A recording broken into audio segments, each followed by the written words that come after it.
परम प्रेममय परम दयाल श्री श्री ठाकुर परमाराध्या जगत जननी श्री श्री बड़मा परम पूज्यपात जुगाचार्य श्री श्री बड़दा परम पूज्यपात श्री श्री आचार्य देवंकर आतुल चरण मोर विनम्र प्रणाम निवेदन करे। प्रातः सत्संग उपस्थित समस्त पूत पवित्र पांजधरी कर्मी वृंद भक्तिमती मातृमंडली श्रद्धेय गुरुभ्राता मंडली एवं छोट छोट पिला माननकु मोर आंतरिक राजय गुण निवेदन करे। आज पवित्र महाशिवरात्रि रे समस्त को अनेक अनेक शुभेच्छा आ हार्दिक अभिनंदन जनाऊँच। ईश्वर पाखे मोर से ही प्रार्थना जे समस्तंकर मंगलमय जीवन इष्टि कामी हे उठू समस्ते उत्तरोत्तर उन्नति परिवर्धित हुंतु। आज विजय दादा भी जन्मदिन तांको बहुत बहुत शुभेच्छा आ शुभकामना तथा आज जी आम स्क्रीन शेयरिंग करुचंती श्रद्धेय श्रीधर सुंदर भाई माने सत्संग केंद्र फर्टिलाइजर तरफ जहां जो ही आप एत सुंदर सुंदर दृश्य गुड़ाक देखी पार्टी मंगल प्रार्थना परम पिता पद प्रांतरे करे। श्री श्री ठाकुर पाखे कौन सी तथ्य अछपा नहीं, से होचंदी सर्वज्ञ।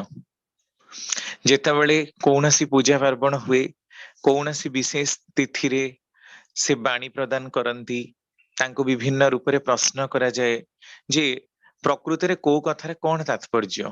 कारण पौराणिक समस्त देवादेवी जहां को आमे माने पूजा करुचे वेदोक्त समस्त देवादेवी जो माने अद्यावधि पूजा रे अछंती ए समस्त भितरे सते जेमती केमती चिर रहस्यटा लुकायित ही रही जाइछि। पूजा तो करू सत किंतु वर्तमान विज्ञान ढांचा निजको पकई आधुनिक नव्य शिक्षित लोक माने ए कथा को विश्वास करती नहीं। से माने एको अंधविश्वास बा कुसंस्कार नाम अभिहित करती। आउ जो माने मौलवादी जो माने ईश्वर ठारे विश्वास करती से माने मध्य चिराचरित ढंग केवल पूजा करी चलती किंतु प्रकृत तत्व तांकर सारगत हुए ना। तेणु से माने एई पौराणिक काल्पनिक हुंतु बा जीवंत हुंतु जो देवादेवी तथ्य सब रही जहाँ पुराण वर्णना रही ता भितर किभली किंभूत किमाकार दृश्य देखा पाती एटा ही हूँ सबुठ बड़ विडंबना। किंतु ठाकुर पाखे समस्त रहस्य खोल जाइए आम मान दृष्टि शक्ति को आहुरी वृद्धि करइबो बोली आशा रखे। तो आज विषय हूँ श्री श्री ठाकुर दृष्टि रे महादेव और महाशिवरात्रि। प्रथम कथा शिव कहिले मुंड भितर जो प्रकार दृश्यटी आंकी हो जाए ताहा कौन।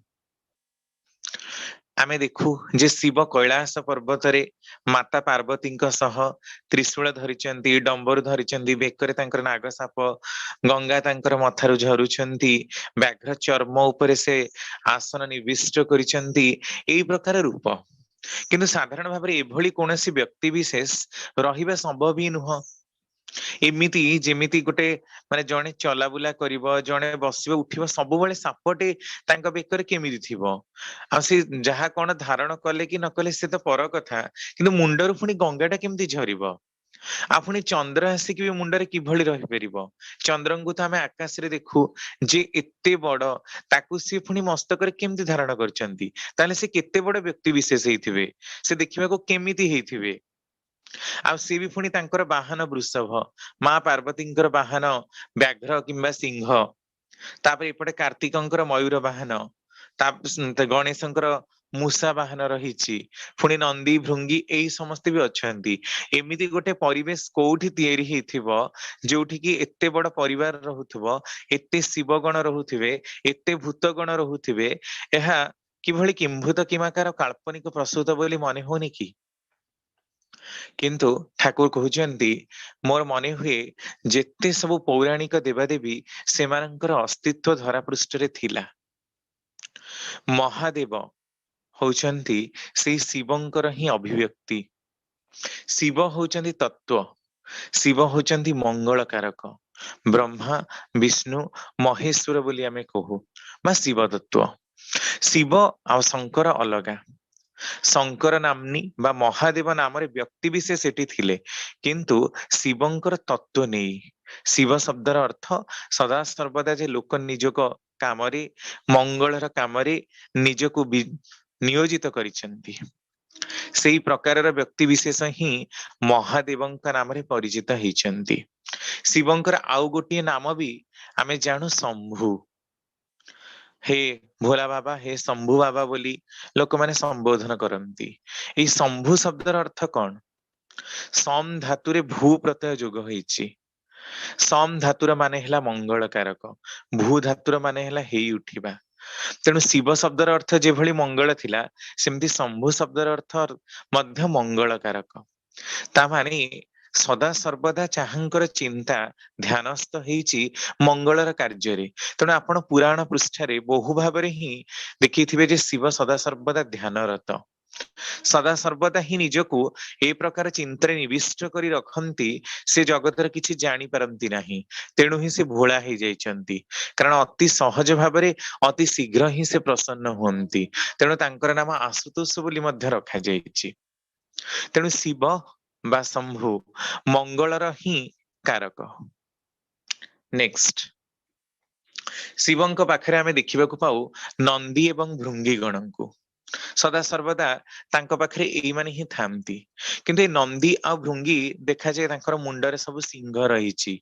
ପ୍ରଥମ କଥା, ଯଦି ଶିବ ଦେବତା ହୁଅନ୍ତି ତାହେଲେ ଦେବତାଙ୍କର ଯୋଉମାନେ ସବୁ ଚେଲା ସ୍ୱରୂପ ହେବେ ବା ତାଙ୍କର ଯୋଉମାନେ ଶିବ ଗଣ, ସେମାନେ ଏମିତି ସିଂହ ମୁଣ୍ଡରେ କାହିଁକି ରଖିବେ? ଏମିତି କିମ୍ଭୂତ କିମାକାର କରିବାର ଉଦ୍ଦେଶ୍ୟଟା କଣ? ପ୍ରକୃତ କଥା ହଉଛି, ଇଏ ସେଇ ସମୟର କଥା ଯୋଉ ସମୟରେ ଲୋକମାନଙ୍କ ପାଖରେ ଉପଭୋଗର କୌଣସି ବିଷୟବସ୍ତୁ ନଥିଲା। ଯେମିତି କାଳ୍ପନିକ କଥାରେ ଅତିରଞ୍ଜିତ କରିଦେଲେ ଚନ୍ଦ୍ରକୁ ଆମେ ଚନ୍ଦ୍ର ମାମୁ ବୋଲି କହୁ, ସମୁଦ୍ର ଭିତରୁ ତାଙ୍କର ସୃଷ୍ଟି ହେଇଛି ବୋଲି କହୁ, ତାର ତାତ୍ପର୍ଯ୍ୟକୁ ବୁଝିପାରେ ନା।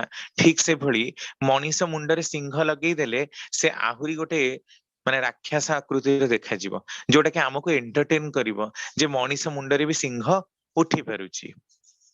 ପ୍ରକୃତରେ ନନ୍ଦୀ ଆଉ ଭୃଙ୍ଗୀ ଯେ ଶିବ ଗଣ, ଏଇ କଥାର ତାତ୍ପର୍ଯ୍ୟ କଣ? ନନ୍ଦୀ ଶବ୍ଦଟି ନନ୍ଦ ଧାତୁରୁ ଆସିଛି, ତା ମାନେ ହେଲା ଆନନ୍ଦ।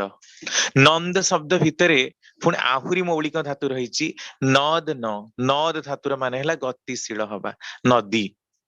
ନଦ ଧାତୁରେ ନ ପ୍ରତ୍ୟୟ ଯୋଗ ହୋଇ ନନ୍ଦ ହେଇଛି। ତେଣୁ ସଦା ସର୍ବଦା ଯାହାଙ୍କ ପାଖରେ ଆନନ୍ଦ ବିଦ୍ୟମାନ, ଆନନ୍ଦକାରିଣୀ ଶକ୍ତି, ଆନନ୍ଦମୟୀ ଶକ୍ତି ଯାହାଙ୍କ ପାଖରେ ବିଦ୍ୟମାନ, ସେ ହଉଛନ୍ତି ଶିବ। ତେଣୁ ତାଙ୍କ ପାଖରେ ନନ୍ଦୀ ଥାନ୍ତି। ଆଉ ଜଣେ ବି ତାଙ୍କ ପାଖରେ ଥାନ୍ତି ଭୃଙ୍ଗୀ। ଭୃ ଧାତୁର ମାନେ ହେଲା ଭରଣ ପୋଷଣ କରିବା, ଜଗତକୁ ପାଳନ କରିବା ସହିତ ତାର ଭରଣ ପୋଷଣର ଦାୟିତ୍ୱ ମଧ୍ୟ ଯିଏ ନିର୍ବାହ କରନ୍ତି, ସେ ହଉଛନ୍ତି ଦେବଦେବ ମହାଦେବ। ତେଣୁ ଭରଣ ପୋଷଣକାରିଣୀ ଶକ୍ତି ସହିତ ସଦା ସର୍ବଦା ଆନନ୍ଦରେ ରହିବାର ଶକ୍ତି ଯାହାଙ୍କ ଭିତରେ ବିଦ୍ୟମାନ ହେଇଛି, ସେ ହଉଛନ୍ତି ମହାଦେବ। ପୁଣି ଦେଖାଯାଏ ତାଙ୍କ ପାଖରେ ଭୂତଗଣ ରହିଛନ୍ତି, ସେ ଭୂତେଶ, ସେ ଭୂତ ଭାବନ, ଭୂତେଶୀ ବୋଲି ମଧ୍ୟ କୁହାଯାଏ। ଆଉ ଭୂତ କହିଲେ ଆମ ମାନଙ୍କ ମନରେ ଯୋଉ ପ୍ରକାର କିମ୍ଭୂତ କିମାକାର ପରିକଳ୍ପନା ଆସେ, ସେମାନେ ଦେଖିବାକୁ ବିକଟାଳ ହେଇଥିବେ, ଅତ୍ୟନ୍ତ ବଡ ବଡ ଚରିତ୍ରର ଦୀର୍ଘକାୟ ସ୍ୱରୂପ ସେମାନଙ୍କର ହେଇଥିବ, ଅତ୍ୟନ୍ତ କ୍ରୂର କୁଟିଳ ଆଉ ଜଟିଳ ସ୍ୱଭାବର ସେମାନେ ହେଇଥିବେ, ସମସ୍ତଙ୍କର କ୍ଷତି କରାନ୍ତି। ସେମାନେ କଳା ଡ୍ରେସ ପିନ୍ଧନ୍ତି, ଧଳା କେହି କେହି ମଧ୍ୟ ପିନ୍ଧନ୍ତି, ବାଳକୁ ମୁକୁଳା କରନ୍ତି। ଏଇ ପ୍ରକାରର ହିଁ ଗୋଟେ ଛବି ଆମ ମାନଙ୍କ ମୁଣ୍ଡରେ ସ୍ୱତଃ ସ୍ଫୂର୍ତ୍ତ ଆଙ୍କି ହେଇଉଠେ। କିନ୍ତୁ ଭୂତ ଶବ୍ଦର ଅର୍ଥ ଅତୀତ, ଭୂତ କାଳ, ଅତୀତ କାଳ ଯାହା ବିଗତ ହେଇଛି। ପୁଣି ଭୂତ ଶବ୍ଦଟି ଭୂ ଧାତୁର ନିଷ୍ପନ୍ନ, ତା ମାନେ ହେଇ ଉଠିବା।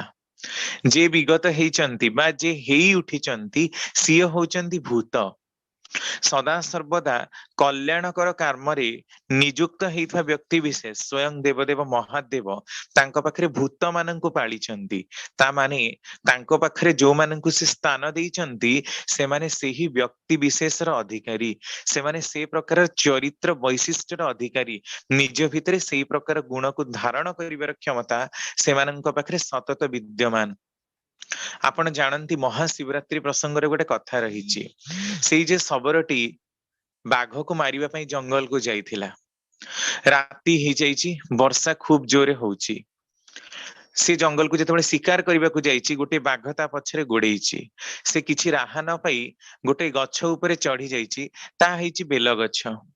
ଆଉ ବେଲ ଗଛ ଉପରୁ ସିଏ ରାତି ସାରା ତ ବର୍ଷା ଚାଲିଛି, ସେଇ ଉପରେ ସେ ଜୁଡବୁଡ ହେଇ ବସିଛି, କାରଣ ତଳେ ବାଘଟି ଜଗିଛି। ଆଉ ସେ ପତ୍ର ଗୁଡାକ ଛିଡେଇ ଛିଡେଇକି ଯୋଉଠିକି ପକେଇ ଚାଲିଛି ସେଇ ତଳେ ଗୋଟେ ଶିବ ଲିଙ୍ଗ ରହିଛି। ଆଉ ଶିବ ଲିଙ୍ଗରେ ରାତି ସାରା ହିଁ ସିଏ ପକେଇ ଚାଲିଛି ବେଲପତ୍ର। ତ ସେଇ ତା ପରଦିନ ପୁଣି ଯେତେବେଳେ ରାତି 4ଟା ହେଇଗଲା, ସକାଳ ପାହିଲା, ସେ ଭାବିଲା ଆଉ ବାଘ ନାହିଁ, ତଳେ ମଧ୍ୟ ବାଘ ନଥିଲା। ଯେତେବେଳେ ଓହ୍ଲେଇ ସେ ଯିବାକୁ ଚାହେଁ, ସେତେବେଳେ ବାଘଟି କିନ୍ତୁ ଅଦୂରରେ ଛପି ବସିଥିଲା ଆଉ ତାର ପ୍ରାଣ ତ୍ୟାଗ ହେଲା। ତାକୁ ସେ ହତ୍ୟା କରିଦେଲା। ମଲା ପରେ କୁଆଡେ ସେ ଶିବ ଲୋକକୁ ପଳେଇଲା। ଏଇ ଯୋଉ କଥା ପୁଣି ଆହୁରି ବି ଆପଣ ଦେଖିବେ ଶିବ ପୁରାଣ ତଥା ଲିଙ୍ଗ ମହାପୁରାଣ, ବିଭିନ୍ନ ପୁରାଣ ଗୁଡାକରେ, ଯାହା ଶୈବ ପୁରାଣ, ସେଥିରେ ବର୍ଣ୍ଣନା ଏଇ ସବୁ ଭୂତଗଣ ମାନେ କିଭଳି ଉତ୍ପନ୍ନ ହେଇଛନ୍ତି। କିଏ ସବୁ ପୂର୍ବରେ ରାଜକୁମାର ଥିଲେ, କେହି ରାଜକୁମାରୀ ଥିଲେ। ଲଗାତାର 3 ଜନ୍ମ 4 ଜନ୍ମ ଧରି ସେମାନଙ୍କର ପୂର୍ବ ଜନ୍ମର ତଥା ପର ଜନ୍ମର ବୃତ୍ତାନ୍ତ ବର୍ଣ୍ଣନା ହେଇସାରିଲା ପରେ ସେମାନେ ଶିବଙ୍କର ଅଗାଧ ଭକ୍ତ ଥିଲେ। ତେଣୁ ହିଁ ତାଙ୍କର ମୃତ୍ୟୁ ପରେ, ତାଙ୍କର ମୋକ୍ଷ ପରେ ସେମାନେ ଶିବ ଲୋକରେ ପ୍ରାପ୍ତ ହେଇଛନ୍ତି। ଆଉ ସେଇମାନେ ହିଁ ହଉଛନ୍ତି ତାଙ୍କର ଭୂତଗଣ ବା ଶିବ ଗଣ। ତାମାନେ ଏଇ ସବୁ ଯୋଉ କାହାଣୀ ଗୁଡାକୁ ପଢିଲେ ସ୍ପଷ୍ଟ ପ୍ରମାଣିତ ହଉଛି ଯେ ଶିବଗଣ ହେବେ ବା ଭୂତଗଣ ହେବେ ବା ଭୂତଙ୍କର ଯେ ଅଧିପତି ହେବେ, ଭୂତନାଥ ହେବେ, ଭୂତପତି ହେବେ, ସିଏ ସେଇମାନଙ୍କୁ ହିଁ ରଖିବେ ଯୋଉମାନେ ଶିବ ସ୍ୱରୂପୀ ଗୁଣକୁ ନିଜ ଭିତରେ ଧାରଣ କରିଛନ୍ତି। ମଙ୍ଗଳତ୍ୱର ପ୍ରତୀକକୁ ନିଜ ଭିତରେ ସଦା ସର୍ବଦା ଯିଏ ନିବିଷ୍ଟ କରିଛନ୍ତି, ସେ ହିଁ ହଉଛନ୍ତି ଭୂତନାଥ ବା ଭୂତପତି। ନେକ୍ସଟ, ତାପରେ ଆମେ ଶିବଙ୍କର ବିଭିନ୍ନ ଯୋଉ ଅସ୍ତ୍ର ଶସ୍ତ୍ର ରହିଛି, ତାଙ୍କର ଧାରଣ କରିଥିବା ବିଭିନ୍ନ ପ୍ରକାରର ପଶୁ, ତାଙ୍କର ବାହନ, ୟାରି ଉପରେ ହିଁ ତାତ୍ପର୍ଯ୍ୟ ଜାଣିବା। ତାପରେ ସବୁଠୁ ଗୋଟେ ବିଷମ ପରିସ୍ଥିତି ହଉଛି ତାଙ୍କର ଗଳାରେ ରହିଛି ସର୍ପ। ଏଇଟା ଭାରି ଫେମସ। ଅନେକ ସମୟରେ ଆମେ ଦଣ୍ଡ ନାଚରେ ମଧ୍ୟ ପ୍ରଥମେ ତ ଶିବ ଆଉ ପାର୍ବତୀ ଆସନ୍ତି, ପ୍ରଥମେ ହାଡି ହାଡିଆଣୀ ଆସନ୍ତି, ତାପରେ ଶିବ ପାର୍ବତୀ ଆସନ୍ତି, ତାପରେ ପୁଣି ଅଲଗା ଆହୁରି ବହୁତ ସାରା ମାନେ କ୍ୟାରେକ୍ଟର ଆମେ ଦେଖିବାକୁ ପାଉ ଦଣ୍ଡ ନାଚରେ। ପ୍ରାୟ 6 ଘଣ୍ଟା 7 ଘଣ୍ଟା ସକାଳ ପ୍ରହର ଯାଏଁ ବି ଭାରି ପ୍ରସିଦ୍ଧି ୱେଷ୍ଟର୍ଣ୍ଣ ଓଡିଶାରେ ଆମେ ଦଣ୍ଡ ନାଚ ଦେଖିବାକୁ ପାଉ। ଏଇ ଅନେକ ସମୟରେ ଶୁଣାଯାଏ ଯେ ସତକୁ ସତ ଅଭିନୟ କରିବା ହେତୁ ପୁରା ସତ ସତିଆ ନାଗସାପକୁ ବେକରେ ରଖିଥିବା ହେତୁ ତାର ଦଂଶନରେ ମୃତ୍ୟୁବରଣ ହେଇଯାଇଛି ସେଇ ଯୋଉ ନାଚ କରୁଥିବା ଲୋକର। ପ୍ରକୃତରେ ବି ଶିବ କଣ ଯେ ନାଗ ସାପ ବା ଏଇ ଶୋଷକ ନାଗ ବା ବାସୁକି ନାଗ, ଯାହାଙ୍କ ଉପରେ ଭଗବାନ ବିଷ୍ଣୁ ଶୟନ କରିଛନ୍ତି, ଯାହାଙ୍କୁ ଶିବ ଧାରଣ କରିଛନ୍ତି, ସେ ଏଇ ପ୍ରକାରର କୌଣସି ସର୍ପକୁ ଧାରଣ କରିଛନ୍ତି କି? ସର୍ପକୁ ଧାରଣ କରିବାର ମାନେ କଣ? ଆମେ ଜାଣୁ ଯେ ସାପ ହେଲା ଦୁଷ୍ଟ ପ୍ରକୃତିର ବା ଖଳ ପ୍ରକୃତିର। ସେ ଦଂଶନ କଲେ ମଣିଷର ମରିଯିବାଟା ସ୍ୱାଭାବିକ। ଯଦିଓ କେତେ ଗୁଡେ ମଧ୍ୟ ନନ୍ ପଏଜନସ୍ ସ୍ନେକ୍ ଅଛନ୍ତି, କିନ୍ତୁ ସେଥିରେ ମଧ୍ୟ ଯଦି ହେଳା କରୁ ତାହା ମଧ୍ୟ ଆମ ମାନଙ୍କ ପାଇଁ କ୍ଷତିକାରକ ହୁଏ। ଆଉ ଦେଖାଯାଇଛି ଶିବ ନାଗ ସାପକୁ ହିଁ ଧରିଛନ୍ତି, ଯାହାକି ପ୍ରକୃତ ରୂପରେ ଅତ୍ୟନ୍ତ ବିଷକାରକ, ଯାହାର ଦଂଶନରେ ଲୋକର ପ୍ରାଣ ବଞ୍ଚିବା ମୁସ୍କିଲ ବ୍ୟାପାର, ଖୁବ କମ ସମୟରେ ହିଁ ବଞ୍ଚିପାରେ। ଶାସ୍ତ୍ରରେ ଆମ ମାନଙ୍କର ଗୋଟିଏ ଶ୍ଲୋକ ରହିଛି, ସର୍ପ କ୍ରୂର ଖଳ କ୍ରୂର ସର୍ପାତ୍ କ୍ରୂରତର ଖଳ ମନ୍ତ୍ରୌଷଧି ବସ ସର୍ପ ଖଳ କେନ ନିବାର୍ଯ୍ୟତେ। ସର୍ପ କ୍ରୂର, ଦୁଷ୍ଟ ଲୋକ ମଧ୍ୟ କ୍ରୂର। ମନ୍ତ୍ର, ଔଷଧ, ଗଦ ଦ୍ୱାରା ସାପକୁ ବଶୀଭୂତ କରାଯାଇ ବିନ୍ ବଜେଇ ତାକୁ ନଚା ଯାଇ ପାରୁଛି। ପ୍ରକୃତରେ କିନ୍ତୁ ସାପ ଶୁଣି ପାରେ ନା, ସାପର କାନ ନାହିଁ, କେବଳ ସେ ବିନ୍ ର ଆକୃତିକୁ ଦେଖିକି ହିଁ ସେ ନାଚେ। ଯାହା ବି ହଉ, ଆମେ କୋଉ ପଦ୍ମତୋଳା ଶୁଣି ନାଚେ। ତ କୌଣସି ପ୍ରକାରେ ତ ମଣିଷ ସାପକୁ ବଶୀଭୂତ କରିପାରିଛି, କିନ୍ତୁ ଦୁର୍ଜନ ଲୋକକୁ କେହି ବଶୀଭୂତ କରିପାରିଛି କି? ସେଥିପାଇଁ ଆହୁରି ଗୋଟିଏ ଶ୍ଲୋକ ମଧ୍ୟ, ଦୁର୍ଜନ ପରିହର୍ତ୍ତବ୍ୟ ବିଦ୍ୟା ଅଳଙ୍କୃତୋପି ସନ୍ ମଣିନାଂ ଭୂଷିତଂ ସର୍ପ କିମସୌନା ଭୟଙ୍କର। ଦୁର୍ଜନ ଲୋକକୁ ପରିତ୍ୟାଗ କର, ବିଦ୍ୟା ଅଳଙ୍କୃତୋପି ସନ୍, ବିଦ୍ୟା ରୂପକ ମହାନ ଅଳଙ୍କାରରେ ଅଳଙ୍କୃତ ହେଇଥିଲେ ମଧ୍ୟ ଯେ ଦୁଷ୍ଟ ବ୍ୟକ୍ତିତ୍ବ, ଯେ ଖଳ ବ୍ୟକ୍ତିତ୍ବ, ତାକୁ ପରିତ୍ୟାଗ କର। କାରଣ ମଣି ଦ୍ୱାରା ଆଭୂଷିତ ହେଇଥିବା ମହାସର୍ପ କଣ ତାର ଦଂଶନ କରିବାର ପ୍ରକ୍ରିୟା କେବେ ଛାଡେ? ତାର ଦଂଶନର ଚୋଟରେ ନିଶ୍ଚିନ୍ତ ରୂପରେ ହିଁ ମଣିଷର ମୃତ୍ୟୁ ହୁଏ। ତେଣୁ ଦୁର୍ଜନ ଲୋକ ଯେତେ ବି ଅଳଙ୍କାରରେ ଅଳଙ୍କୃତ ହେଇଥାଉ ନା କାହିଁକି, ତାହା ପରିବର୍ଜନୀୟ। ତେଣୁ ଏଇ ଯେ ସାପ ହଉଛି ଚଞ୍ଚଳତାର ପ୍ରତୀକ, କ୍ରୂରତାର ପ୍ରତୀକ, ଖଳତାର ପ୍ରତୀକ।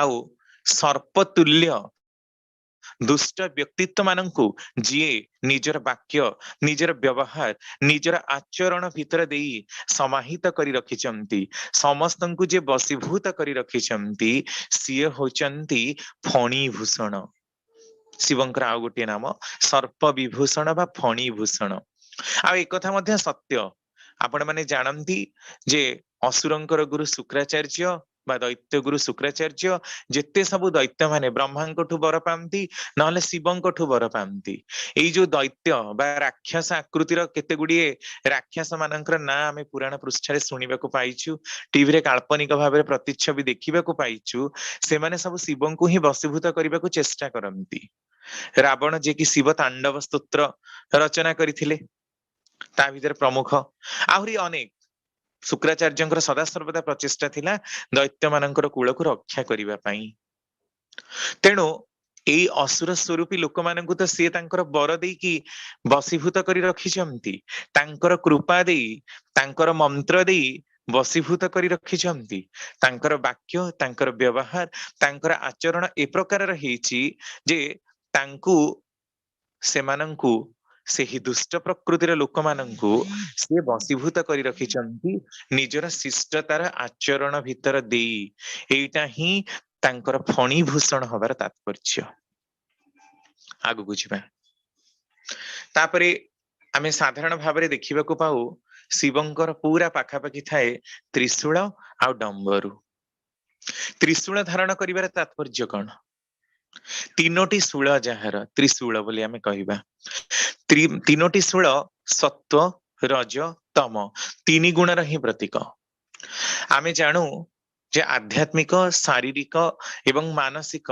भावरे मध्य तीन भागरे मनुष्य को विभक्तिकरण करा जाई पारे तार चिंता और चैतन्य को ठीक सही भली आम मानकर प्रत्येकटी क्रियाकर्म सत्व रज आ तम गुण संश्लिष्ट सत्व गुण रे मनीष मंगलर अधिकारी होतला बेले रज गुण रे मनीष लोभ क्रोध विभिन्न प्रकार कामना वासना जड़ित हुए आ तम गुण रे मनीष सदा सर्वदा अंधलिप्सु हुए निजर प्रवृत्ति परायणता एते भाबरे बढ़ी जाए जे ताकू परिपूर्ण करिवा पई किछि ना किछि खराब बा विगर्हित काम करिवा पई से पश्चात धावन दिए ना ସେଇଟା ହିଁ ତାର ସବୁଠାରୁ ବଡ କମଜୋରି ସେଇଟା ହିଁ ତାକୁ ବହୁ ଭାବରେ ନଷ୍ଟ କରିଦିଏ ତେଣୁ ଏଇ ଯୋଉ ଶିବଙ୍କର ତ୍ରିଶୂଳ ରହିଛି ଯାହାକି ସେ ଅସ୍ତ୍ର ରୂପରେ ପ୍ରୟୋଗ କରନ୍ତି ଅନେକ ସମୟରେ ଆମେ ଟିଭିରେ ଦେଖିବାକୁ ପାଉ ତ୍ରିଶୂଳକୁ ସେ ଛାଡି ଦିଅନ୍ତି ତ୍ରିଶୂଳ ସାହାଯ୍ୟରେ ଯୁଦ୍ଧ କରନ୍ତି ତା ମାନେ କଣ ମଣିଷର ମନ ଭିତରେ ସଦା ସର୍ବଦା ଏଇ ସତ୍ଵ ରଜ ଆଉ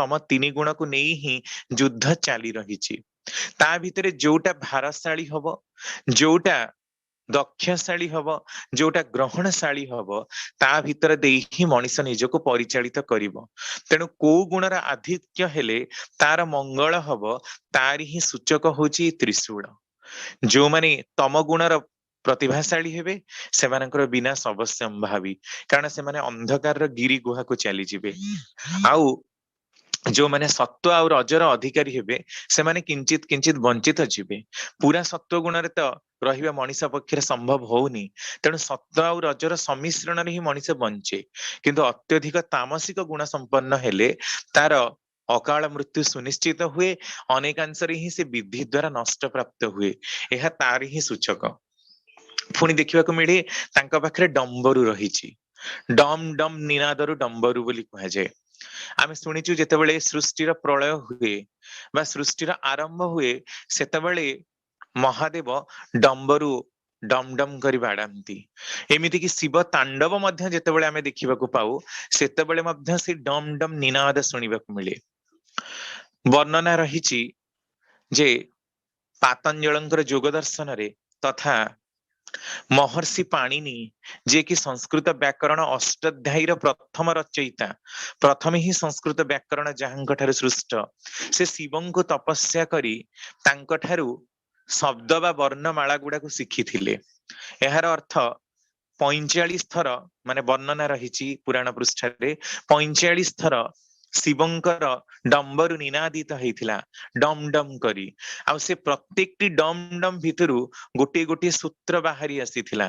ଗୋଟେ ଗୋଟେ ସୂତ୍ରରୁ ଗୋଟେ ଗୋଟେ ଅକ୍ଷର ହେଇଥିଲା ବେଳେ ଆଉ ଗୋଟେ ଗୋଟେ ସୂତ୍ରରୁ 18ଟା 20ଟା ଅକ୍ଷର ବା ବର୍ଣ୍ଣମାଳାର ଅକ୍ଷର ସେ ବାହାର କରିଥିଲେ। ଆଉ ୟା ଭିତରେ ଦେଇ ହିଁ ସେ ସମଗ୍ର ସୃଷ୍ଟିର ଥିବା ଅକ୍ଷର ଗୁଡାକୁ ବର୍ଣ୍ଣ ଗୁଡାକ ଠୁ ଶିବଙ୍କ ଠାରୁ ହିଁ ପ୍ରାପ୍ତ ହେଇଥିଲେ।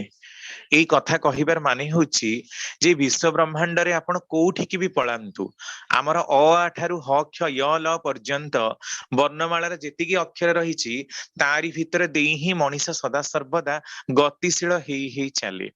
ଏଭଳି କୌଣସି ଭାଷା, କୌଣସି ଆଦିବାସୀ ଭାଷା କୁହନ୍ତୁ, ଇଂଲିଶ ଭାଷା କୁହନ୍ତୁ, ରୁଷିଆ ଲାଙ୍ଗୁଏଜ, କୋଉ କୋଉ ବି ଭାଷା ଆପଣ ମନରେ ଭାବି ବି ପାରନ୍ତୁ, ଏତିକି ଶବ୍ଦ ଭିତରେ ହିଁ ଆସିବ। ତେଣୁ ଠାକୁରଙ୍କର ଏଇଟା ଗୋଟେ ଇଚ୍ଛା। କେଷ୍ଟଦାଙ୍କୁ ମୁଁ ଅନେକ ଥର କହିଛି, ଯଦି ପକ୍ଷୀ ମାନଙ୍କର ଭାଷା ବୁଝି ଗୋଟେ ଏଭଳି ଲାଙ୍ଗୁଏଜ ବା କୋଡ ଲାଙ୍ଗୁଏଜ ତିଆରି କରାଯାଏ ଯାହା ଭିତରେ ଦେଇ ପରଗ୍ରହୀ ବା ଏଲିଏନ ମାନଙ୍କର କଥାକୁ ବୁଝାଯାଏ। କାରଣ ବିଶ୍ଵ ବ୍ରହ୍ମାଣ୍ଡରେ ବି ଟୋଟାଲ ଏତିକି ହିଁ ଅକ୍ଷର। ତ ସୁବିଧା ଅନୁସାରେ ଆମେ ଓଡିଆରେ ତାକୁ 49ଟା କରିଛୁ, ସଂସ୍କୃତରେ ଆଉ ଟିକେ କମ ରହିଛି, ଇଂଲିଶରେ ତାକୁ ଆମେ 26ଟା କରିଛୁ, ଗ୍ରୀକରେ ତାକୁ ଆମେ 24ଟା କରିଛୁ। ସେଟା ଆମ ମାନଙ୍କର ସୁବିଧା ଅନୁସାରେ, କିନ୍ତୁ ଟୋଟାଲ ରେଞ୍ଜ ତ ଏତିକି ଭିତରେ ହିଁ ଆସୁଛି। ତେଣୁ ଶିବଙ୍କର ଏଇ ଯୋଉ ଡମ୍ ଡମ୍ ନିନାଦରୁ ଡମ୍ବରୁର ଶବ୍ଦ, ଏହା ହଉଛି ଶବ୍ଦ ତତ୍ଵର ପ୍ରତୀକ, ଧ୍ୱନି ତତ୍ଵର ପ୍ରତୀକ। ତାଙ୍କର ଧ୍ୱନି ସୃଷ୍ଟି ହେଲେ ସମଗ୍ର ଜଗତର ବର୍ଣ୍ଣମାଳା ଆରମ୍ଭ ହୁଏ। ନେକ୍ସଟ, ତାପରେ ଶିବଙ୍କ ପାଖରେ ଆମେ ଦେଖିବାକୁ ପାଉ ବୃଷଭ ବାହନ। ବୃଷଭ ବାହନ ଟା କଣ? ଏଇ ବାହନ ଗୁଡାକ ବି ପୁଣି କଣ? ଏମିତି କିମ୍ଭୂତ କିମାକାର ବାହନ କଣ ପାଇଁ? ଗଣେଶଙ୍କର ରହିଛି ମୂଷା ବାହନ। ମୂଷା ଉପରେ ମଣିଷ କଣ କେବେ ବସି ପାରିବ? ପୁଣି ବୃଷଭ ବା ଷଣ୍ଢ ବୋଲି ଆମେ ଯାହାକୁ କହୁ, ଆମେ କହୁଛୁ ପୁରା ଷଣ୍ଢ ଭଳିଆ। ଷଣ୍ଢ କେତେ ମାନେ କେତେ ଉଦ୍ଧତ ଆପଣ ଦେଖିଛନ୍ତି, ବୁଲ ଫାଇଟ ସବୁ କରନ୍ତି, ମାନେ କେତେ ଲୋକ ସେଥିରେ ମରିଯାଆନ୍ତି। ଷଣ୍ଢ ପୁରା ବିଦାରଣ କରି ପକାଏ, ପୁରା ଚିରି ପକାଏ, ନଷ୍ଟ କରିଦିଏ। ତାକୁ ପୁଣି ଶିବ କେମିତି ବାହନ କରିଛନ୍ତି? ଆଉ ଏଇ ପଶୁ ମାନଙ୍କୁ ପୁଣି, ପଶୁ ଆଉ ପକ୍ଷୀଙ୍କର ବାହନ କଣ ପାଇଁ ରହିଛି? ପ୍ରକୃତରେ ବାହନ ମାନେ କଣ? ଯିଏ ବହି ନେଇଯାଏ, ଯିଏ ଚଲେଇ ନିଏ। ତ ପଶୁ ଆଉ ପକ୍ଷୀ ମାନେ ସେ ଚଲନ୍ତାର ହିଁ ପ୍ରତୀକ, ଚଳନ୍ତାର ହିଁ ପ୍ରତୀକ। କାରଣ ସେମାନଙ୍କର ପାଦ ରହିଛି, ସେମାନେ ଉଡି ପାରୁଛନ୍ତି, ସେମାନେ ଚାଲି ପାରୁଛନ୍ତି। ତେଣୁ ଚାଳନାର ପ୍ରତୀକ, ଚଳତ ଶକ୍ତିର ପ୍ରତୀକ ହିସାବରେ ଏଇ ବାହନକୁ ରଖାଯାଇଛି। ପୁଣି ୟାଙ୍କର ବୃଷଭ ବାହନ। ବୃଷ ଶବ୍ଦର ଅର୍ଥ ହେଲା ଧର୍ମ, ତେଣୁ ବିଷ୍ଣୁଙ୍କୁ ବୃଷା କପି, ଶିବଙ୍କୁ ବୃଷ ହନୁ, ମହାବୃଷ ବୋଲି ମଧ୍ୟ ଶିବ ସହସ୍ର ନାମରେ ସମ୍ବୋଧନ କରାଯାଇଛି। ତେଣୁ ତାଙ୍କ ପାଖରେ ଏଇ ଯୋଉ ବୃଷଭ ବାହନ, ମାନେ ସଦା ସର୍ବଦା ସେ ଧର୍ମକୁ ଧାରଣ କରି ରଖିଛନ୍ତି। ଧର୍ମକୁ ଧାରଣ କରି ରଖିଥିବା ହେତୁ ତାଙ୍କ ପାଖରେ ଏଇ ବୃଷଭର ହିଁ ପ୍ରତୀକ। ତା ଛଡା ୟାର ଆଉ ଗୋଟିଏ ଅର୍ଥ ମଧ୍ୟ କରାଯାଇପାରେ। ବୃଷଭ ମହାନ ବଳଶାଳୀ। ବୃଷ ରାଶି ଯୁକ୍ତ ଲୋକମାନେ ମଧ୍ୟ ଭାରି ବଳଶାଳୀ, ପ୍ରଚଣ୍ଡ ଜିଦି ସମ୍ପନ୍ନ ଲୋକ। କୌଣସି ନା କୌଣସି କାମକୁ ନ କଲା ପର୍ଯ୍ୟନ୍ତ ସେମାନେ ଛାଡନ୍ତି ନାହିଁ। ତେଣୁ ଯୋଉମାନଙ୍କର ଏକନିଷ୍ଠ ସ୍ୱଭାବ, କର୍ମକୁ ବାସ୍ତବରେ ରୂପାନ୍ତରିତ କରିବାର କ୍ଷମତା ଯାହାଙ୍କ ପାଖରେ ଅଦମ୍ୟ ଭାବରେ ବିଦ୍ୟମାନ, ସେ ହଉଛନ୍ତି ବୃଷଭ। ତେଣୁ ଶିବଙ୍କର ଏଇ ବୃଷଭ ବାହନ ଏତେ ପ୍ରିୟ। ନେକ୍ସଟ, ତାପରେ ଆମେ ଦେଖୁ ଯେ ଶିବଙ୍କ ପାଖରେ ରହିଛନ୍ତି ଚନ୍ଦ୍ର। ଇଏ କି କିମ୍ଭୂତ କିମାକାର କଥା? ଚନ୍ଦ୍ର ତ ଆକାଶରେ ଆମେ ଦେଖିବାକୁ ପାଉ, ପୁଣି ଶିବଙ୍କ ମଥାରେ ଚନ୍ଦ୍ର କିଭଳି ସମ୍ଭବ? ଯଦି ଶିବ ଜଣେ ବ୍ୟକ୍ତି ବିଶେଷ ହୁଅନ୍ତି, ତାହେଲେ ତାଙ୍କର ପାଖରେ ଚନ୍ଦ୍ର ମଥାରେ କେମିତି ରହିପାରିବ ଏଡେ ବଡ ଚନ୍ଦ୍ରଟି? ପ୍ରକୃତରେ ଚନ୍ଦ୍ର ହଉଛି ଶୀତଳତାର ପ୍ରତୀକ। ଚନ୍ଦ ଧାତୁର ମାନେ ସଂସ୍କୃତରେ ହେଲା ଶୀତଳ। ତେଣୁ ଚନ୍ଦନର ଯେତେବେଳେ ମନ୍ତ୍ର ଦିଆଯାଏ, କୁହାଯାଏ ଚନ୍ଦନସ୍ୟ ମହାପୁଣ୍ୟମ ପବିତ୍ରମ ପାପନାଶନମ ଆପଦ ହରତୁ ନିତ୍ୟ ଲକ୍ଷ୍ମୀର ବସତି ସର୍ବଦା। ଚନ୍ଦନ ଆମେ ମାନେ ସମସ୍ତେ ଆଜ୍ଞା ଚକ୍ରରେ ଲଗଉ, ଦୁଇ ଭ୍ରୁଲତାର ମଝିରେ। କାହିଁକି? କାରଣ ତାହା ଥଣ୍ଡା କରାଏ। ଚନ୍ଦନ ଶୀତଳ କାରକ। ଚନ୍ଦନର ଲେପନ ମଧ୍ୟ ଆମେ ଦେହରେ ଦଉ। ଶୀତଳ କାରକ ହେଇଥିବା ହେତୁ ସେଥିରେ ନାମ ଧ୍ୟାନ କରିବାଟା ସୁବିଧା ହୁଏ। ତା ଛଡା ଚନ୍ଦନର ବାସ୍ନା ମଧ୍ୟ ଅନେକ ସମୟରେ ଲୋକଙ୍କୁ ଆକୃଷ୍ଟ କରେ। ସେଥିରେ ଆମର ଅଲଫାକ୍ଟୋରୀ ନର୍ଭ ବା ଶୁଙ୍ଘିବା ପାଇଁ, ଘ୍ରାଣ ଶକ୍ତି ପାଇଁ ଥିବା ସ୍ନାୟୁଟି ଶକ୍ତି ରଞ୍ଜିତ ହୁଏ। पुणी देखा जाए चंद्रंकर प्रभाव रे पृथ्वी रे ऋतुचक्र परिक्रमण हुए। पृथ्वी रे जुआर आ भट्टा आसे समुद्र रे। चंद्रंकर माध्याकर्षण शक्ति पृथ्वीर माध्याकर्षण शक्ति चंद्र को से प्रकार आकृष्ट करी रखिथिबा हेतु ही सेमती हुए। पुणी देखा जाए चंद्रंकर शीतलतार किरणर प्रभाव रे राति रे बढ़ुवा वृक्ष समूह मध्य विभिन्न प्रकार फाइटोकेमिकल्स बा औषधीय गुण संयुक्त हुए। तेणु शास्त्र रे विभिन्न कथा रही नक्षत्र रे एई गछ को आनी जदि घरर एई कोण रे बांधी दिया जाए ताहले ता अमोघ फल प्रदान करे। तामाने सेई पर्टिकुलर नक्षत्र रे पर्टिकुलर ग्रह नक्षत्र राशि संयुक्त रे चंद्रंक ठारू जो किरण क्षरण चंद्रंक ठारू जो किरण पड़े आ सेथिरे जो फाइटोकेमिकल्स गुडाक प्लांट भितरे बाहरे ए सब रिसर्च आर्टिकल भितरे प्रमाणित हेछि बाहरे ताहा अलगा कौनसी समय रे मध्य क्षरित हुए नाही।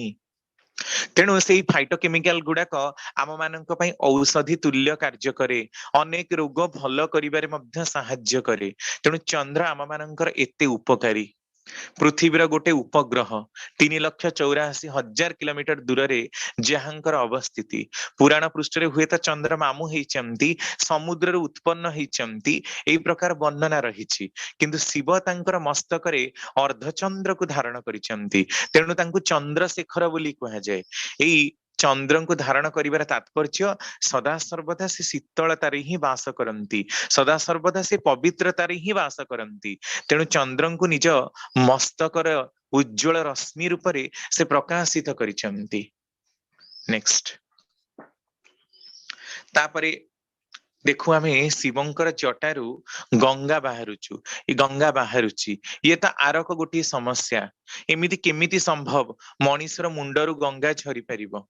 आमे कहूना god created man after his own image भगवान मनीष को निजर प्रतिबिंब करी तोलिचंती।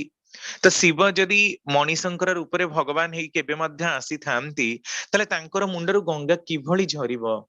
पुराण पृष्ठ रे वर्णना रहिछि जे सगरंकर 60,000 जो पुत्र माने थिले से माने थरे राजसी यज्ञ करुथिले अश्वमेध यज्ञ करुथिले। सेतेबेले अश्वमेध यज्ञ रे अश्व को जो संपर्कर सेतु हिसाब रे प्रतिष्ठा करा जाउथिला।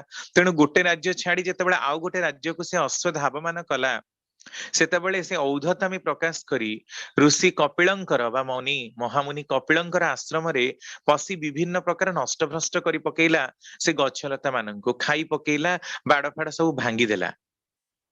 सेठी कपिल मुनि आ तांकर शिष्य माने कपिल मुनिंकर आदेश रे से घोड़ाटी को बांधी पकेइले। तो एमाने खोजी खोजी 60,000 माने 60,000 एते संख्यक लोक बा एते संख्यक पुत्र जाई सगर राजांकर देखिबा को पाइले जे महर्षि कपिलाचार्य जे कि सांख्य दर्शन प्रवर्तक भगवान विष्णुंकर अवतार रूप रे कथित हुअंती सी बांधी रखी दैचंती ए घोड़ाटी को। तो से माने कपिल मुनि ऊपर अत्यंत क्रुद्ध हेले आ तांको मारिबा पई के अग्रसर हेले। कपिल मुनि तांकर अभिशाप रो अग्नि रे से माननको ध्वंस करि देले। तो यार प्रायश्चित पई जेतेबेले सगर राजा आसंती सेतेबेले तांको महर्षि कपिलाचार्य कहिले जदि गंगा एमाननको ऊपर प्रभावित हुए ताहले ही एमाने ज्वलंत बा जीवंत दग्ध अवस्थारू मुक्ति पाई जिवे। तो ये तो बड़ विषम कथा कारण सेतेबेले गंगा कुआडे पृथ्वी रे प्रवाहित हेई नथिले से विष्णु नख कोण रे ही थिले। विष्णुंकर नख कोण रे बाहर थिबार से पवित्र तमा नदी से पुण्यतया जाह्नवी गंगा पतित पाविनी गंगा बोली कहती।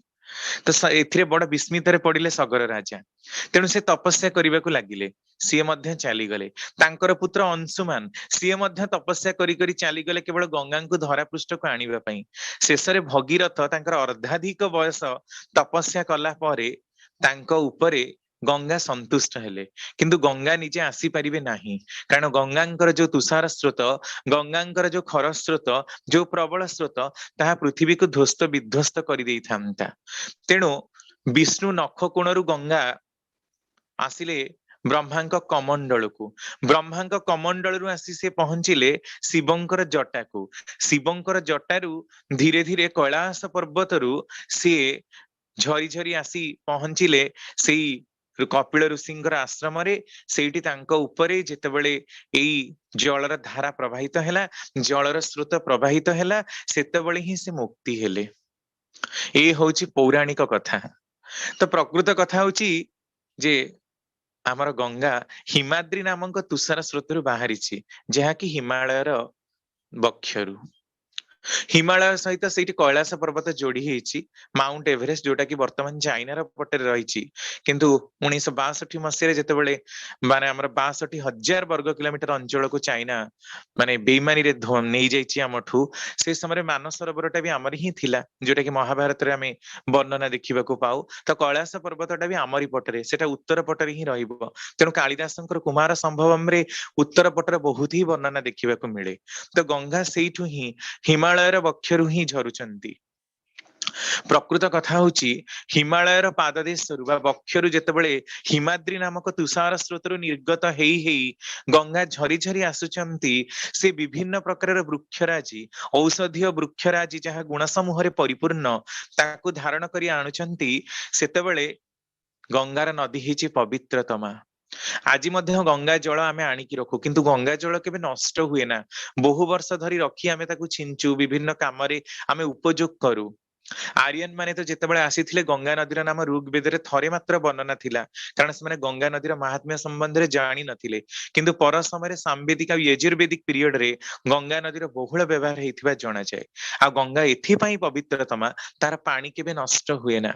ଏତେ ବିଷାକ୍ତ ଆଉ ଦୂଷିତ ବର୍ତ୍ତମାନ ସୁଦ୍ଧା ହେଲେ ମଧ୍ୟ ଗଙ୍ଗାର ପାଣିକି ଆମେ ଆଣିକି ଘରେ ରଖିଲେ ମଧ୍ୟ ତାହା ସେଭଳି ରହିପାରୁଛି, କାରଣ ହିମାଳୟରୁ ଆସୁଥିବା ସମୟରେ ଅନେକ ଜଡିବୁଟି, ଅନେକ ଚେରମୂଳିକୁ ସେ ନେଇକି ଆସିଛି ତା ସାଙ୍ଗରେ, ଯୋଉମାନେ କି ତାର ରୋଗ ପ୍ରତିରୋଧକ ଶକ୍ତି ବଢେଇବାରେ ବହୁତ ହି କାମ କରିଛନ୍ତି। ଜଳକୁ ସେମାନେ ବିଶୁଦ୍ଧ ଓ ପବିତ୍ରକରଣ କରି ରଖିଛନ୍ତି। ଆଉ ବାକି ରହିଲା ଶିବଙ୍କ ଜଟାରୁ ଝରିବାର କଥା। ପୁରାଣରେ ଯେହେତୁ ବର୍ଣ୍ଣନା ରହିଛି କି କୈଳାସ ଶିବଙ୍କର ବାସସ୍ଥାନ, ଆଉ ହିମାଳୟର ବକ୍ଷରୁ ହିଁ ଗଙ୍ଗା ଝରୁଛନ୍ତି, ତେଣୁ ଗଙ୍ଗା ଶିବଙ୍କର ତାହା ଜଟା ସଦୃଶ। ଜଟାର ଆକୃତି ବି ପୁଣି ଏତେ ବଡ ଯେ ତା ଭିତରେ ଗଙ୍ଗା ପୁରା ପୋତି ହେଇଗଲେ ବୋଲି ବର୍ଣ୍ଣନା ରହିଛି। ତାମାନେ ହିମାଳୟ କେତେ ବଡ ଆମେ ଜାଣୁ, 8,856 ମିଟର ଉଚ୍ଚା। ତ ଏତେ ଉଚ୍ଚାରେ ଗଙ୍ଗା ନଦୀର ଅସ୍ତିତ୍ବ ମଧ୍ୟ କିଛି ଦେଖାଯାଏ ନା, କାରଣ ହିମାଳୟ ପାଖରୁ ଆହୁରି ବି ଅନେକ ନଦୀ ବହିଛି। ଆହୁରି ମଧ୍ୟ ପାଖରେ ବହୁତ ସାରା ନଦୀ ସେଇ ପକ୍ଷରୁ ହିଁ ବହି ଚାଲିଛି। ତେଣୁ ଶିବଙ୍କର ଯୋଉ ଜଟା, ଯାହାଙ୍କ ଭିତରେ ଗଙ୍ଗା ବିଦ୍ୟମାନ ହେଇଛନ୍ତି, ସେ ହଉଛି ହିମାଳୟର ସେ ଅଖଣ୍ଡତାର ପ୍ରତୀକ, ତାର ବିସ୍ତୃତିର ପ୍ରତୀକ, ଯାହାଙ୍କ ପାଖରୁ ଗଙ୍ଗା ନିର୍ଝରଣୀ ରୂପରେ ପବିତ୍ର ବନ୍ତା ହେଇ ପୁଣ୍ୟତୟା ଜାହ୍ନବୀ ରୂପରେ ପ୍ରବାହିତ ହେଇଛନ୍ତି। ନେକ୍ସଟ, ତାପରେ ଆମେ ଦେଖିବା ଯେ ଶିବଙ୍କ ମୁଣ୍ଡରେ ଦିଆଯାଏ ବେଲପତ୍ର। ଶିବଙ୍କ ଲିଙ୍ଗରେ, ଶିବଙ୍କ ମୁଣ୍ଡରେ, ଶିବଙ୍କର ଅତି ପ୍ରିୟ ହଉଛି ବେଲପତ୍ର। ବେଲପତ୍ର ବିନା ତାଙ୍କର କୌଣସି କାମ ହୁଏ ନା। ଯେମିତି ବିଷ୍ଣୁଙ୍କର ତୁଳସୀ ପତ୍ର ବିନା ପୂଜା ହୁଏ ନା, ଠିକ ସେଇଭଳି ଶିବଙ୍କର ବେଲପତ୍ର ବିନା ପୂଜା ହୁଏ ନା। ଏ ବିଲ୍ୱ ପତ୍ର ବା ବିଲ୍ୱ ଦଳ କାହାର ପ୍ରତୀକ? ଠାକୁର କହୁଛନ୍ତି ସଂଯମତାର ପ୍ରତୀକ। ଏତେ ସଂଯମୀ ଶିବ, ଏତେ ସଂଯମୀ ଯେ ସେଇ ସଂଯମତାର ପ୍ରତୀକ ହଉଛନ୍ତି ବିଲ୍ୱ ପତ୍ର। ତା ଛଡା ବିଲ୍ୱ ଦଳ ଆଉ ବିଲ୍ୱ ଫଳ ଆମ ମାନଙ୍କର ଅନେକ ପ୍ରକାରର ରୋଗକୁ ଭଲ କରେ। ସ୍ପେସିଆଲି ପେଟର ବିଭିନ୍ନ ପ୍ରକାର ରୋଗକୁ କ୍ୟୁର କରିବାରେ ବେଲପତ୍ରର ଅମୋଘ ଗୁଣ ରହିଛି। କେଉଁ 2000 ବର୍ଷ ତଳୁ ହିଁ ଚରକ ସଂହିତା ଓ ଅଥର୍ବ ବେଦରେ ଆମେ ବିଲ୍ୱ ବୃକ୍ଷର ବର୍ଣ୍ଣନା ଦେଖିବାକୁ ମିଳେ। ପୁରାଣ ପୃଷ୍ଠରେ ବର୍ଣ୍ଣନା ରହିଛି ଯେ ଲକ୍ଷ୍ମୀ ଥରେ ଶିବଙ୍କର ତପସ୍ୟା କରୁଥିଲେ। ସେତେବେଳେ 108ଟି ପଦ୍ମ ଫୁଲ, ତାଙ୍କର ଗୋଟିଏ ପଦ୍ମ ଫୁଲ ଉଣା ହେଲା। ତ ସେ ମାନେ ବିଷ୍ଣୁ କହିଥିଲେ ଯେ ଲକ୍ଷ୍ମୀଙ୍କର ସ୍ତନାଗ୍ର କୁଆଡେ ପଦ୍ମ ଫୁଲ ଭଳି ଦେଖାଯାଏ। ତେଣୁ ଆଉ ତ କୁଆଡେ ଖୋଜି ଯାଇପାରିଲେନି ପଦ୍ମ ଫୁଲକୁ, ତାକୁ ଶିବ ମାୟାରେ କୁଆଡେ ଲୁଚେଇ ଦେଇଥିଲେ। ତେଣୁ ଲକ୍ଷ୍ମୀ ତାଙ୍କର ସ୍ତନକୁ କାଟିକି ଅର୍ପଣ କରିଥିଲେ। ଆଉ ଶିବ ଯେତେବେଳେ ପ୍ରକଟ ହେଲେ, ପୁଣି ତାଙ୍କର ଦିବ୍ୟ ଶକ୍ତିରେ ସେ ସ୍ତନକୁ ଲଗା ଯାଇଥିଲା। ଆଉ ସେଇ ସ୍ତନାଗ୍ର ଦେଶରୁ ହିଁ କୁଆଡେ ବିଲ୍ୱ ପତ୍ର ବା ବିଲ୍ୱ ଦଳ, ବିଲ୍ୱ ବୃକ୍ଷର ସୃଷ୍ଟି ହେଇଛି। ଏହା କଣ ପ୍ରମାଣ କରୁଛି? ଏହା ପ୍ରମାଣ କରୁଛି ଯାହା ଲକ୍ଷ୍ମୀଙ୍କର ନିଜସ୍ୱ ଅଙ୍ଗ, ଯାହା ଶିବଙ୍କର ଏତେ ପ୍ରିୟ, ତା ମାନେ ଆମ ପାଇଁ ତାହା କେତେ ଉପଯୋଗୀ। ତାହାକୁ ସେବନ କରିବା ମାତ୍ରେ, ତାର ଭେଷଜ ଗୁଣକୁ ଆମ ଭିତରକୁ ଯିବା ମାତ୍ରେ ହିଁ ଆମ ଭିତରେ ଗୋଟିଏ ପବିତ୍ରତାର ଭାବନା ସ୍ୱତଃ ସ୍ଫୁତ୍ର ଉଦ୍ରେକ ହେଇ ଚାଲେ। ଆଉ ଜୀବନ ବ୍ୟାପୀ ଏଇ ବିଲ୍ୱ ଦଳର ସେବନ କରୁଥିବା ବ୍ୟକ୍ତି ବିଶେଷ କୌଣସି ପ୍ରକାର ରୋଗର ଶିକାର ହୁଏ ନା। ପୁରାଣରେ ଏ ପ୍ରକାରର ବର୍ଣ୍ଣନା ମଧ୍ୟ ରହିଛି कि बेलपत्र रे राम नाम लिखिकी देले, रक्त चंदन रे राम नाम लिखिकी देले शिव कुआडे अत्यंत प्रसन्न हुंती। कारण रामेश्वरम सेतुबंध जेतेबेले प्रतिष्ठा हेइथिला, स्वयं रामचंद्र कर आगमन हेइथिला, सेतेबेले शिव सेठी स्वयं विराजमान थिले। तेणु राम तांकर अत्यंत प्रिय। सदा सर्वदा से रामଙ୍କ ठारे ही रमण करंती। राम जाहांकर अंतर रे निविष्ट, सदा सर्वदा रामଙ୍କର रमण क्रिया जाहांकर अंतर भितरे चालीची सिए होचंती शिव। तेणु यह बिल्व दलर महात्म्य। तापरे पुणी देखिबाकू मिले बेलपत्र मध्य त्रिशाखा, अनेक समय पंच शाखा, अनेक समय सप्त शाखा मध्य, किंतु ताहा रेयर। पांचटा एवं सातटा प्राय ही मिलेना, तेणु ताकू लोक घरे रखी पूजा करंती। किंतु एई जो त्रिशाखा बेलपत्र, ଏହା ମଧ୍ୟ सत्व रज तम तीन गुणर प्रतीक। आ कुहा जे बेलपत्रर पूरा डिंफ रे शिवଙ୍କୁ अर्पण करा जाए ना, डिंफर अग्रभाग को तळु छिड़ी दिया जाए, चाखंडे रखी दिया जाए, नहले कुआडे ब्रह्म हत्या दोष लागे। कारण बिल्वपत्रर डिंफरे गायत्रींकर वासस्थान, आउ बिल्वपत्रर तीन शाखारे ब्रह्मा विष्णु महेश्वरंकर वासस्थान रहिछि। तेणु ब्रह्मा विष्णु महेश्वर जे सृष्टि संहार आ पालनर प्रतीक, सेई तत्व ही निविष्ट रहिछि बिल्व दल मझिरे। नेक्स्ट, तापरे आमे शिवंकर प्रिय जिंस गुडाको देखिबा। शिवंकर प्रिय जिंस गुडाक भितरे आमे अर्पण करू तांका पाखरे अरख फूल, तांका पाखरे दुदुरार फूल, गईस फूल, कन्निकार फूल, चंदन, रुद्राक्ष, एई सब अर्पण करू। एई जहाँ भी तांकर प्रिय, यह काहींकि प्रिय, ए सबुर औषधीय गुण यथेष्ट अधिका। पुराण रे वर्णना रहिछि कि सती जेतेबेले दक्ष यज्ञानଳରେ भस्म हेई गले, सेतेबेले शिवंक आखिरे जो लोतक बाहारी थिला, ताहा थिला रुद्राक्ष। लोतक जो बाहारिला, से लोतकरु जो वृक्ष उत्पन्न हैला, ता हैला रुद्राक्ष। रुद्र अक्ष शिवंकर आखिर लुहरु ही से उत्पन्न। तेणु एई जो रुद्राक्ष वृक्ष ओडिसा रे तो नाही, सेटा ओडिसा रे बे प्लांटेड हेलानी धीरे धीरे, किंतु यार मेडिसिनल वैल्यू यथेष्ट अधिका। शिव रुद्राक्षर माला पिंधंती तांकर बाहुद्वय रे, एते प्रिय तांकर। आउ एई जो अरख, तापरे आपणकर गईस, तापरे आपणकर कर्णिकार फूल, दुदुरा, एई सब गुडाक ही विषाक्त, समस्ते विषाक्त क्षीर रे ही भरपूर। ए विष को से एते प्रिय काहेकि करिसंती? एथिपाई कारण विष होची प्रतिकूलतार प्रतीक, दुष्टतार प्रतीक, नाशतार प्रतीक। तामाने समग्र नाश भितरे मध्य जे सृष्टि को देखि पारंती, समग्र विश्री भितरे मध्य जे सुंदरता को देखि पारंती, से होचंती नीलकंठ। आहुरी भी देखिबा को मिले, एमान जदियो विषयुक्त फूल, जदियो विषयुक्त पुष्प, किंतु सेमानंक भितरे मध्य गंधर उत्पन्न हुए। सेमानंक भितरे मध्य विभिन्न प्रकार पिंपुड़ी माने बसवास करंती। तामाने तांक मानंक पई तो ताहा विषयुक्त नुही, तामाने गोटे पक्षरे मनीष पई ताहा विषयुक्त हेइथिला बेले, अन्यान्य प्राणी मानंक पई एहा प्राण संचारक अटे। तामाने यह प्रमाण होची जे जो जिनस जनक पई खराब, अलगा जनक पई खराब नुहे। तेणु विधिर विधान रे जेते प्रकार जीव जंतु जे केही भी सृष्टि हेचंती, समस्त ही ईश्वरंकर प्रिय। से जंगल जात हेई पारे, वन्य जात हेई पारे, कौनसे भी द्रव्य प्रयुक्त हेई पारे, किंतु जेतेबेले सिए सृष्टि हेची, तार कौनसी ना गुण, कौनसी ना कौनसी वैशिष्ट्य ता भितर निर्धारण हेची। तेणु एई सब जंगल जात द्रव्य, वन्य जात द्रव्य को मध्य तांकर लिंगरे अर्पण करा जाए। नेक्स्ट, तापरे टिके पूर्वरु ही कहूथिली दुदुरा दिया जाए। दुदुरार फल अत्यंत विषाक्त, जहाँकि मनीषर प्राण नबा पई मध्य सक्षम, पागल हो जाए। अरख आ दुदुरा जदि मनीष सेवन करे, से अंध हो जाए आ पागल हो जाए। किंतु एही विषाक्त को शिव निज गଳାର ମାଳ କରିଚନ୍ତି, समस्त प्रतिकूल परिस्थिति को सामना करी। नेक्स्ट, तापरे आमे देखिबा को पाऊ शिव को पाइबा पई पार्वती तपस्या करिसेंती। यार नेक्स्ट स्लाइड रे मध्ये हमें देखिबा जे शिवंकर क्रोधानल रे कामदेव भस्मीभूत होइचंती। पुराण रे ए प्रकार मध्ये गोटे किंवदंती सुना जाए जे शिव जेतेबेले बाहागर हेई नथिले सेतेबेले तारकासुर बहुत ही उत्पात करुथिला। से ब्रह्मांक ठारू एई बर पाइथिला जे शिवंकर पुत्र हातरे ही मोर मृत्यु हबो, कारण शिव तो केबे बाहागर हेबे नाही कि शिवंकर केही पुत्र जन्म हबो नाही कि मोर मृत्यु मध्ये हबो नाही, कारण से अमरवर प्राप्ति माने छଳରେ मागिबाकू चाहिथिला ब्रह्मांक ठारू। एथिपाई स्वर्गर इंद्रराज सब बेले ही आपण सुनिथिबे तांको चरित्रर कथा, कारण निजर इंद्रिय लालसा पई सदा सर्वदा ही से परिव्याप्त थांती, निजको परिपूर्ण करिया पई चरितार्थ करिया पई कि परिव्याप्त थांती। तेणु सी कामदेवंको पठेइले शिवंको वशीभूत करिवा पई। कामदेवंको सहित रति गले आ कामदेव निजर पुष्प बाण रे शिवंको बिंधिबा पई चेष्टा कले, किंतु शिवंकर क्रोधानल रे से भस्मीभूत हेई गले। एहा कोन प्रमाण करूची? एहा प्रमाण करूची जे मनीषर तृतीय नयन बा आज्ञा चक्र जेते प्रभावशाली हबो सेते समस्त रिपु उपरे से विजय प्राप्त हबो। काम भाव को देवता हिसाब रे तुलना करा जाईची, रति क्रीड़ा को देवी हिसाब रे तुलना करा जाई। कामदेव आ रतिंकर कथा को पुराण पृष्ठ रे अत्यंत सुंदर रूप रे चित्रण करिसंती हमर साहित्यकार माने।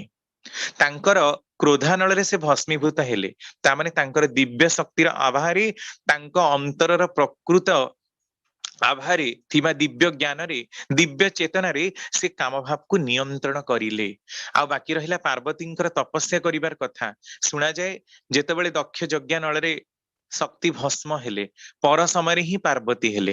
प्रथमे तो सती, ता पर समय से हेले पार्वती। पर्वतंकर कन्या हेतिबा हेतु, हिमालयंकर कन्या हेतिबा हेतु से गिरिसुता से पार्वती। तो पार्वती तांकर परजन्म रे, सती तांकर परजन्म रे जेतेबेले पार्वती ही की जन्म हेले, शिव ही तो तांकर एकांत काम्य थिले। तेणु तांकु पाइबा पई से खरा दिने निया जळई तपस्या करुथिले, शीत दिने पानी रे रही तपस्या करुथिले। एभली कृच्छ साधना और कठोर साधना फल रे से शिवंक प्राप्त हेथिले। एहा आउ गोटी दिगंत को उद्भासित करुची, नारी जदि प्रकृत तपस्या रत रही शिव स्वरूपी बर को अवलंबन करे ताहले सेमानंक पाखरु ही गणेश और कार्तिकंकर तुल्य सदृश संतानंकर आविर्भूत हेई पारे। तेणु नारीर तपस्या आउ पुरुषर साधना जदि सेई स्तर को जाए ताहले सेमानंक पाखरु दिव्य संतानर आविर्भावर संभावना हुए। नेक्स्ट नेक्स्ट एटा कहि सारिचे। नेक्स्ट एई गंगांकर झरिबार कथा ता मध्य कहि सारिची। आउ टिके कहि रखी जे गंगा शब्दटी गम गन आ, जे सदा सर्वदा गतिशील से होचंदी गंगा, जे चलतशिला से होचंदी गंगा। नदी को आमे गंगा माता बोली कहू, कूप बा जलाशय को मध्य गंगा माता बोली कहू। ता माने आम मानकर जीवन पई विशेष उपयोगी।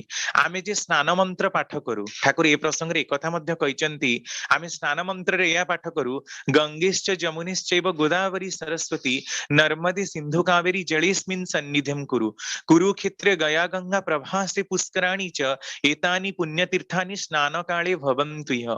एहार माने कोन? एई गंगा होची चिरस्रोता नदी, जमुना मध्य चिरस्रोता नदी। ए जो गंगा जमुना सप्त सिंधु आर्यन माने आसीथिला बेले सप्त सिंधुर नामकरण करिथिले, सप्त नदीर नामकरण करिथिले। प्रकृति रे एई माननकु नै जो तीर्थर आवाहन करूछु, ए माननकु जदि एकत्र बांधी दिया जाए ताले भारत वर्ष रे केबे जलाभाव देखा जीव नाही। भारत वर्ष सब बेले सुजला सुफला आ सस्य श्यामला हेई ही रहिथिबो। नेक्स्ट तापरे देखिबा आमे शिवंकर अर्धनारीश्वर वेश, जहा कि अत्यंत भाबरे ही मर्म रोचक। एमिति कोन केबे संभव हेई परिबो जे गोटे पुरुष आ गोटे नारी उभय भाबरे ही रही परिबे? एहा मध्य संभव हेइची धरा पृष्ठ रे। आ तार प्रतीक होचंदी देवदेव महादेव, कारण शिवं को ईश्वर बोली कहा जाए। ईश्वर माने कोन? अधिपति। अधिपति भितरे रहिची कोन? धा पा, धारणा और पालन करिवार शक्ति जाहांक पाखरे निहित से होचंदी ईश्वर।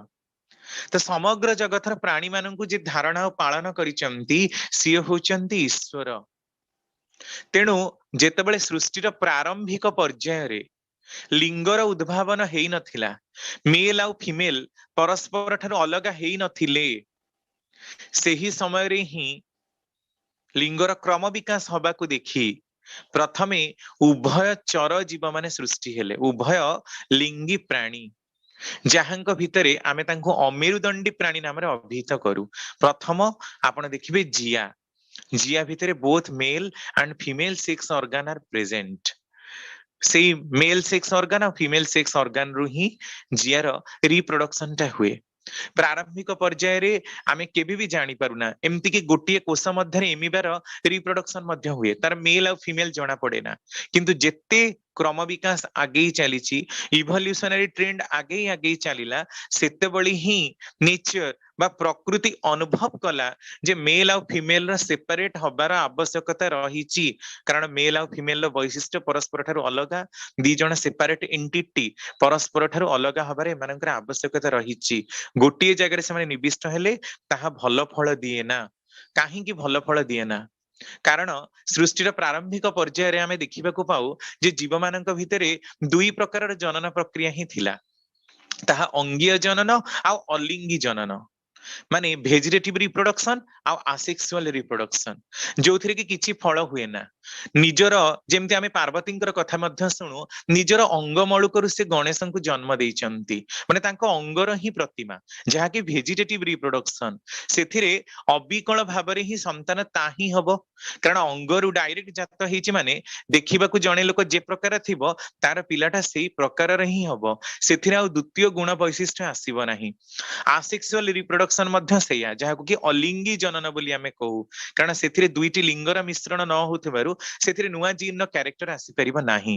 ତେଣୁ ସେକ୍ସୁଆଲ ରିପ୍ରଡକ୍ସନ ହେଲେ ହିଁ, ଲିଙ୍ଗୀୟ ଜନନ ହେଲେ ହିଁ ନୂଆ କ୍ୟାରେକ୍ଟରର ଉଦ୍ଭାବନ ହେଲା। ତେଣୁ ସୃଷ୍ଟିର ପ୍ରାରମ୍ଭିକ ପର୍ଯ୍ୟାୟରେ ଯେତେବେଳେ ଆଣ୍ଡ୍ରୋଗାଇନସ ବା ଉଭୟ ଲିଙ୍ଗୀ ପ୍ରାଣୀଙ୍କର ଜନ୍ମ ହେଇଛି, ତାର ହିଁ ପ୍ରତୀକ ହଉଛନ୍ତି ଶିବଙ୍କର ଏଇ ଅର୍ଦ୍ଧନାରୀଶ୍ୱର ବେଶ। ନେକ୍ସଟ, ତାପରେ ଶିବଙ୍କର ବିଶାଳତା ଆଉ ଅଖଣ୍ଡତା। ଆମେ ଶିବଙ୍କୁ ଧ୍ୱନି ଦଉ ହର ହର ବମ୍। ସମସ୍ତେ କହନ୍ତି ପାର୍ବତୀ ପତି ପାର କରେଗା, ଭୋଲା ବାବା ପାର କରେଗା, ସବୁ ଧ୍ୱନି ଦେଇକି ଯାଆନ୍ତି। ଆପଣଙ୍କର ଯେତେବେଳେ ବୋଲ ବମ୍ ହୁଏ, ବୋଲ ବମ୍ ହର ହର ବମ୍ ବୋଲି ଆମେ ସମସ୍ତେ କହୁ। ଏଇ ବମ୍ ବମ୍ ଶବ୍ଦଟି ଆକ୍ଚୁଆଲି ଭୁଲରେ ଉଚ୍ଚାରଣ ହଉଛି, ଏହା ବ୍ୟୌମ ଶବ୍ଦରୁ ହିଁ ଅପଭ୍ରଂଶ। ବ୍ୟୋମ, ବ୍ୟୋମ ଯୋଉ ହିନ୍ଦୀର ଶବ୍ଦ, ସଂସ୍କୃତର ଶବ୍ଦ, ସେଥିରୁ ଅପଭ୍ରଂଶ ହେଇକି ବମ୍ ହେଇଯାଇଛି। ବମ୍ ତାପରେ ଓମ୍ ପୁଣି ହେଇଯାଇଛି। ଏମିତି ହିଁ ଲୋକ ତାର ବ୍ୟାଖ୍ୟା କରନ୍ତି।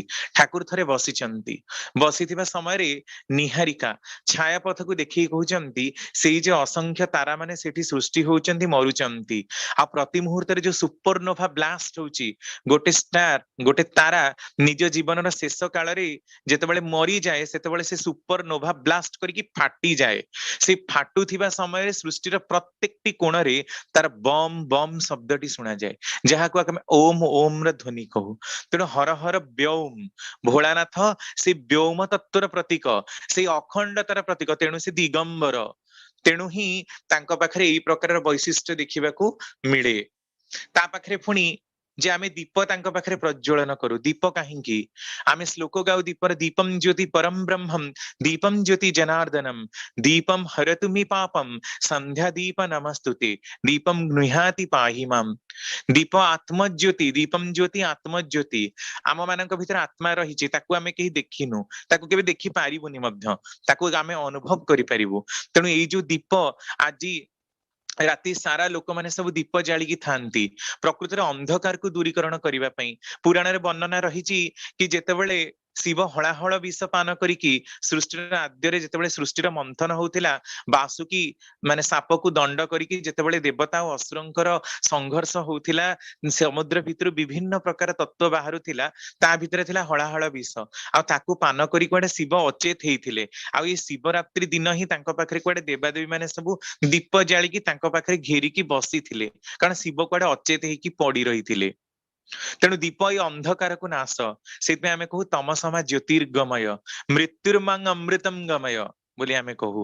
ତମସମା ଜ୍ୟୋତିର୍ଗମୟ, अंधकार आलोक को जे नहीं पारंती से होचंदी कि शिव अर्थात शिव स्वरूपी गुरुंकर जेतेबेले आविर्भाव हुए गुरुर ब्रह्मा गुरुर विष्णु गुरुर देव महेश्वर बोली आमे ताकू संबोधन करू सेही दीप स्वरूपी सेही आत्मा स्वरूपी प्रज्वलित आत्मार आभास आम मानक भितर जेतेबेले हुए दिव्य चेतना को आमे जेतेबेले निज भितर धारण करि पारू सेतेबेले ही प्रकृति रे दीप जालिबाटा आम मानकर सार्थक हुए तेणु दीप होची तार प्रतीक से अखंडतार प्रतीक दीप होची से आत्मार प्रतीक आत्मज्योतिर प्रतीक जे कि मृत्यु अमृतर दिगरे आम मानक नहीं जाए तेणु आज शिवरात्रि रे जो दीप प्रज्वलन करिवार कथा ता माने प्रथम कथा तो संगतिर कथा आमे समस्ते जाई मंदिर रे बसु द्वितीयतः राति सारा आमे दीप जाळू ता माने आम मानकर जीवन रु अंधकार रात्रि सदा सर्वदा हटि जाऊ अंधकार आमको केबे स्पर्श करि न पारू एई दीपर उज्जवल प्रतिमा भितरे समग्र विश्ववक्षर अंधकार को चिरी आमे अमृत मार्गर यात्री हो अमृत मार्गर पथिक हो एटा ही प्रत्यह आमे कामना करू नेक्स्ट तापरे आउ स्लाइड नहीं तापरे आमे शिवंक पाखरे आहुरी अत्यंत अलौकिक माने वार्ता मध्य देखिबा को पाऊ जे जे भूतेसी जे भूत भावन से सदा सर्वदा ही विचरण करंती अमृतर तत्व मध्यरे सदा सर्वदा निजको जोग भितरे से रूढ़ रखंती जदि सदा सर्वदा से जोगी ही रहिले ताले तांको परिवार र कथा बुझुची किए माँ पार्वती जहांको आमे अंबिकांकर अवतार बोली कहू आदिमाता जोगमाया दुर्गा बोली कहू जहांकर बाहन होचंती सिंह सेठी से रहिचंती ए सिंह जे वृषभକୁ ତ କାମୁଡି ଦଉନି गणेशंकर बाहन उपरे तो अटैक करि दउनी ए कोन प्रथमरु ही आमे जो शिवंकर चित्र देखौथिले ता माने गोटिए परिवार भितरे देखंतु किभଳି विषमता रहिछि ता माने समग्र वैषम्यता भितरे मध्य जे निजको जोगा रूढ़ करि पारंती जोग युक्त करि पारंती ईश्वरंक ठारे नियमन करि पारंती प्राणन करि पारंती संयमन करि पारंती से होचंती प्रकृति रे ही जोगी तेणु शास्त्र रे गार्हस्थ्य आश्रम को एथि पई श्रेष्ठ बोली कुआ जाईछि कारण मनीष समस्त प्रकार प्रतिकूलता परिस्थिति सत्य मध्य शिव स्वरूपी हब मंगल स्वरूपी हब आ ईश्वरंक ठारे निजको नियुक्त करी रखिबो आमे शिवंकर लिंग को ही पूजा करू बहुल भाव देखा पाऊ शिवंकर लिंग ही भारत में पूजा करा जाए आ शिवंकर लिंग भी एते बड़ थिला जे केतकी पुष्पर उद्भावन सेइथरु ही हेछि केतकी पुष्प आज दिन ही दिया जाए अलगा कौनसी दिन शिवंक पाखरे पूजा पाएना ए लिंग अवयव कौन सूचना करे आमे शिवंकर उपवास करू राति 4टारू जाई लाइन लगेई थिबु सकाळे 11टा जाए तापरे पुणी संध्या 4टारू लाइन लगेइबु राति 12टा जाए शिवंको आमे दर्शन करिवु उपवास करू तापरे गैस्ट्रिक बाहरी पड़े अच्छा प्रकृत रे कोन शिवंक पई बेलपत्र क्षीर कदली नडिया एई सबुर प्रयोजन रहिछि शिव जे गणेश और कार्तिकंकर पिता जे सारा जगतर महादेव नाम परिचित तांको पई कोन क्षीर कदली बेलपत्र प्रयोजन रहिछि